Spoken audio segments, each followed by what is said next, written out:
Nikita Mirzani menjalani sidang perdana dalam kasus yang dilaporkan oleh Dito Mahendra. Nikita Mirzani didakwa pasal berlapis, yakni tindak pidana pencemaran nama baik dan Undang-Undang Informasi dan Transaksi Elektronik. Hal tersebut diungkapkan JPU Slamet Fitria dan Budi Atmoko saat membacakan surat dakwaan secara bergantian di Pengadilan Negeri Serang pada Senin 14 November 2022. Dakwaan kedua, perbuatan terdakwa diatur dan diancam pasal 27 ayat 3, junto pasal 45 ayat 3 Undang-Undang Republik Indonesia Nomor 19 Tahun 2016 tentang perubahan atas Undang-Undang Nomor 11 Tahun 2008 tentang Informasi dan Transaksi Elektronik. Dakwaan ketiga, perbuatan terdakwa sebagaimana diatur dan diancam pidana dalam pasal 311 KUHP. Dalam dakwaan terungkap, kasus yang menjerat artis Nikita Mirzani berawal dari terdakwa tidak senang terhadap pihak yang mengganggu kehidupan pribadinya berupa tuduhan yang seolah-olah terdakwa berpacaran dengan suami Nindi Ayunda. Gangguan tersebut, lanjut JPU Slamet, juga berupa pengiriman karangan bunga yang mengatasnamakan Askara Prasadi Harsono yang merupakan suami Nindi Ayunda. Sehingga atas isu tersebut mengakibatkan ada pihak yang mencoret-coret pagar rumah terdakwa. Kemudian terdakwa melihat pemberitaan di media online tentang kasus pemukulan kepada security di daerah Kemang, Jakarta Selatan yang dilakukan saksi Mahendra Dito. Selanjutnya timbul niat terdakwa untuk menyampaikan kepada masyarakat dengan memanfaatkan ketenarannya sebagai public figure.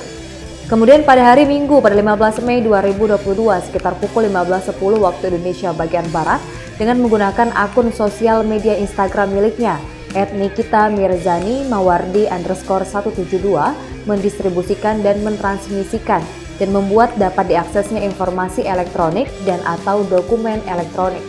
Selain itu pada hari Minggu tanggal 15 Mei 2022 sekitar pukul 15.44 waktu Indonesia bagian Barat, Nikita mengunggah melalui Instastory gambar yang telah diedit sebelumnya.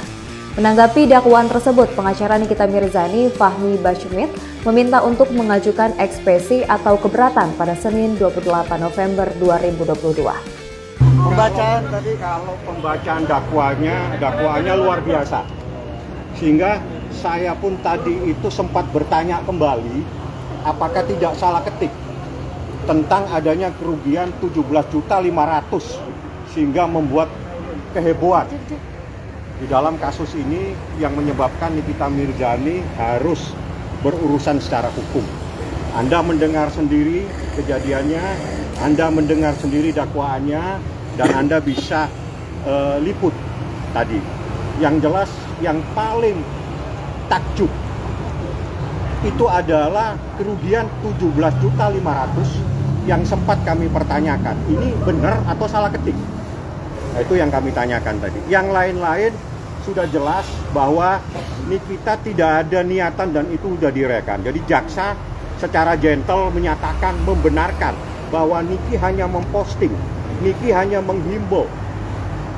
Itu jelas di dakwaannya dan Anda bisa dapatkan nanti dari saya tentang dakwaan tersebut. Itu kerugiannya apa aja sih Pak? Saya nggak tahu, tanya sama jaksa. Bagaimana bisa menghitung kerugian 17.500.000? Saya sendiri, makanya saya tanya, saya tadi tanya, ini 17.500.000 apa 17 miliar? Nah, itu yang saya tanyakan tadi. Karena kan yang disebut menimbulkan kerugian 17.500.000, sehingga saya bertanya kepada majelis hakim, yang mulia, ini benar ataukah tidak ada salah ketik angka 17.500.000 ataukah 17 miliar? Saya nggak tahu yang mana yang benar. Tapi karena yang ditulis 17 juta, kita anggap bahwa itulah kerugiannya 17.500.000. Nah, coba kalau Anda mau ngecek miliar apa juta, kalau melihat pembacaannya mana tadi dakwaan. Nah, ini di dakwaannya, ya. Di dakwaannya ini, ya ini sudah dibacakan sehingga Anda punya hak. Yang ini yang paling di sini saja, ini jelas 17 juta, ini yang saya tanyakan tadi. Yang mulia, saya mau bertanya, yang mulia, ini ada angka 17.500.000, apakah benar ataukah salah ketik? Apakah ini 17 miliar mungkin? Ternyata 17.500.000. Inilah kehebohannya ya, sangat heboh luar biasa sekali dan Anda mohon mengikuti prosesnya. Satu, yang kedua diakui di dalam dakwaan ini bahwa Niki hanya memposting tulisan untuk menghimbau.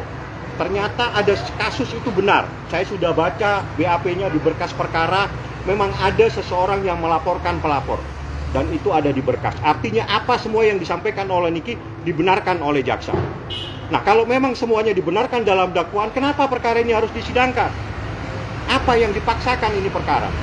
Tolonglah ya, hal-hal yang jangan aneh-aneh di dalam proses hukum ini. Anda dimonitor oleh masyarakat, media ini memonitor semua. Tolong ikutin terus perkara ini. Ya, Anda ikutin terus. Ini silakan kalau Anda mau minta bisa saya kasih nanti. Bang, terkait pasal berlapis itu kan jadi. Silakan, itu pasal alternatif. Nanti Anda dengarkan minggu depan. Pada saat eksepsi kami akan bongkar satu persatu. Bagaimana dalam kesalahan-kesalahan yang dilakukan oleh jaksa di dalam menyusun dakwaan ini. Itu nanti saya beri waktu minggu depan. Akan saya buka satu persatu, akan saya uraikan satu persatu. Yang paling terpenting, ini angka 17.500.000 yang menghebohkan. Artinya Abang yakin nanti dengan eksepsi, Bang, ya? Sangat yakin dengan eksepsi saya. Ya, karena jaksa saja mengakui bahwa apa yang dilakukan Niki itu satu, tidak untuk pelapor. Niki hanya memposting tulisan, Niki hanya menyatakan menghimbau kepada polisi. Dan itu ada dalam berkas perkara bahwa itu ada laporan di Polsek, memang benar. Untuk berita selengkapnya, teman-teman bisa cek langsung di web Bangka Pos di bangkapos.com dan posbelitung.com.